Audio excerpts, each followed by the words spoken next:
السلام علیکم ورحمۃ اللہ وبرکاتہ۔ نیت، جب ہم کبھی ورڈ نیت کا سنتے ہیں، بچپن سے سنتے آئے ہیں، نیت کے اوپر حدیث پڑھتے ہوئے آئے ہیں۔ نیت نیت کون سی حدیث ہم سب کو پتا ہے؟ انما الاعمال بالنیات، تمام اعمال کا دار و مدار نیتوں پر ہے۔ ہم کیا اس پر کبھی غور و فکر کریں؟ ہم جو بھی اعمال کر رہے ہیں ہمارے بیسیکلی کس بیسس پہ؟ وہ انٹینشنز پہ، نیتوں پر ہے۔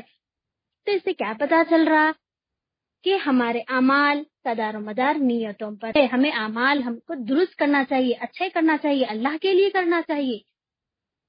کیا میں میرے اللہ رب العالمین کا کلام جو قرآن ہے وہ صرف پڑھتی ہوں؟ کیسے پڑھتی ہوں؟ اپنے پاس کوئی لیٹر آیا جو ہم نے الگ لینگویج میں ہے، جو ہم نہیں جانتے، ایک لیٹر جو کلوز ریلیٹیو ہے، پیرنٹس ہے، کوئی سینڈ کرے، کوئی بھیجے ہم کو، تو ہم کیا خالی ایسے ہی پڑھ کے خاموش بیٹھ جاتے؟ یہ کیا ہے لیٹر میں؟ جب ہمارے پاس آیا تو پڑھنے کی، معلوم کرنے کی کوشش کرتے آخر یہ لیٹر میں ہے کیا۔ جب میرے کو لیٹر آیا تو ہمارے ہر کسی کے گھر میں قرآن شریف ہے۔ ہم کو کیا عربک لینگویج پتا ہے؟ اگر نہیں پتا تو معلوم کریے، جانیے کیا ہے عربک لینگویج میں اللہ تعالیٰ کیا فرما رہے قرآن شریف میں، قرآن میں کیا ہے، اللہ کا کلام کیا ہے۔ ہمیں اسے کیا ہم کیسا پڑھتے ہیں؟ اسے سمجھ کر پڑھتے ہیں، غور و فکر کرتے ہیں، یا صرف پڑھتے ہیں؟ اللہ رب العالمین کا کلام کو دیکھیے، سمجھیے، پڑھیے۔ وہ لیٹر ہمارے پاس ہے، سمجھیے، ہم پڑھنا ہے اس کو۔ ہمارا مقصد کیا ہے پڑھنے کا؟ کہ ہم اپنی ذات کو تبدیل کرنے کے لیے پڑھیں، یا اللہ رب العالمین کا قرب حاصل کرنے کے لیے پڑھیں؟ ہم سب کو چاہیے کہ اللہ رب العالمین کا قرب حاصل کریے۔ قرآن پکڑ لیجئے، قرآن کا مطلب سمجھیے، قرآن ورڈ ٹو ورڈ تفسیر سے جو اللہ رب العالمین فرما رہے اس کو سمجھیے۔ اللہ رب العالمین سے دعا مانگیے کہ اپنی قرآن کی محبت ہمارے دلوں میں ڈال دے، اسے غور و فکر کر کر عمل کرنے والا بنا دے۔ ہمارا سب سے اچھا ساتھی قرآن ہے۔ قرآن سے اچھا کوئی ساتھی ہو سکتا ہے اللہ سے اچھا؟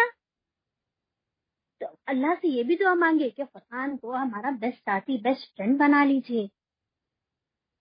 اللہ تعالی ہم سب کو قرآن صحیح طرح سے سمجھ کر پڑھنے کی، اس پر عمل کرنے کی توفیق عطا فرمائیے۔ اب اپنے آپ کا محاسبہ کریے، سوچئے، کیا میں جس قرآن ہے ہمارے گھر میں، کیا میں پڑھتے وقت اس کا ریاکشن ہم کیا خوش ہوتے ہیں، کیا بور ہو جاتے ہیں پڑھتے وقت؟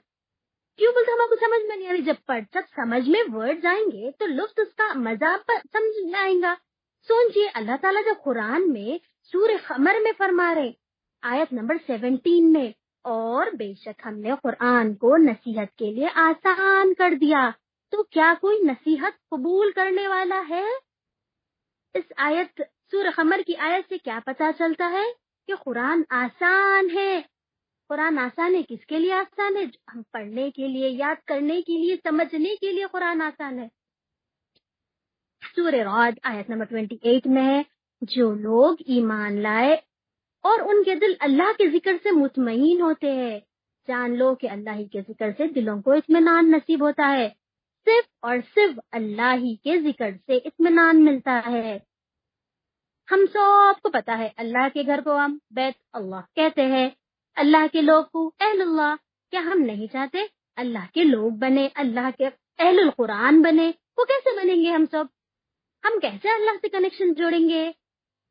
ہمیں چاہیے جو قرآن ہے اس پہ پڑھیے، غور و فکر کریے، اللہ سے مانگیے دعا کہ ہم کو آسان سمجھنے میں آسانی کرے۔ ڈیے جوائن کر لیجئے، یہ ہمارے لیے اتنا اچھا بہترین موقع ہے، اپرچونٹی ہے قرآن کو ورڈ ٹو ورڈ سیکھنے کی، تفسیر سے پڑھنے کی۔ دارالارقم آن لائن اکیڈمی جو استاذہ سارا ہے، اپنے آپ کو رجسٹر کر لیجئے۔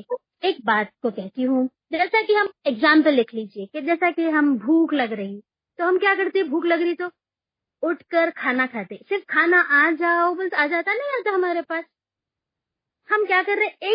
یا پھر اگر آن لائن بھی آرڈر کر لیے ہم کھانا فون میں، لیکن اس کے لیے کیا کر رہے؟ ایک قدم، ایک اسٹیپ آگے لے رہے، وہ ایک step is important for example. تو ہمیں کیا چاہیے؟ جب اللہ کا کلام قرآن کو سیکھ رہے، ایک اسٹیپ آگے بڑھیے، دارالارقم آن لائن اکیڈمی میں جوائن کر لیجئے، اپنے آپ کو رجسٹر کر لیجئے، قرآن کا کلام سیکھ لیجئے۔ اللہ سے دعا مانگیے کہ اللہ تعالیٰ اس میں آسانی پیدا کرے، محنت کریے، انشاءاللہ اللہ تعالیٰ بولنے سننے سے زیادہ عمل کرنے کی توفیق عطا فرمائے۔ جزاک اللہ خیرا کثیرا۔